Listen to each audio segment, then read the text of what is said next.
আমাদেরকে বলার দরকার আছে আপনাদের পত্রিকায় সাংসদ রেবতী মোহন পূর্ব ত্রিপুরার সাংসদ প্রেস কনফারেন্স করে বলেছে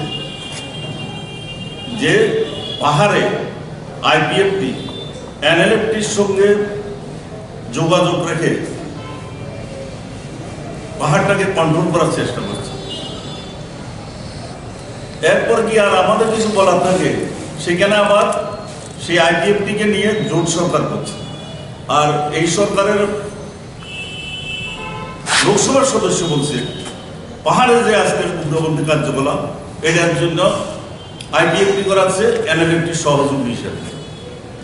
সরকারকে আপনারা প্রশ্ন করুন, তাহলে আইপিএফটির বিরুদ্ধে আপনারা রাষ্ট্রদ্রোহিতার অভিযোগ এনে ওদেরকে গ্রেফতার করছেন না কেন? ওদের সম্বন্ধে সরকার সবখানে শুধু দ্বিচারিতা, মানুষের সঙ্গে দ্বিচারিতা। ক্ষমতা আসা 100 দিনের মধ্যে 15 লক্ষ টাকা সবাই অ্যাকাউন্টে ঢুকিয়ে দেবো, বছরে 2 কোটি চাকরি দিয়ে দেবো। শুধু বাঁধার পর বাধা। সরকারের একটা বিজেপি পার্টিটা মিথ্যে কথার প্রবণতাটা অভ্যাসে পরিণত হয়েছে। এখন মিথ্যে কথার নাম বলো।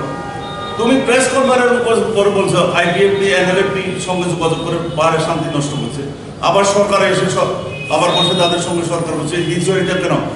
আপনারাই প্রশ্ন করুন, কেন ব্যবস্থা নিচ্ছেন না? আপনার সাংসদ এই কথা বলছে।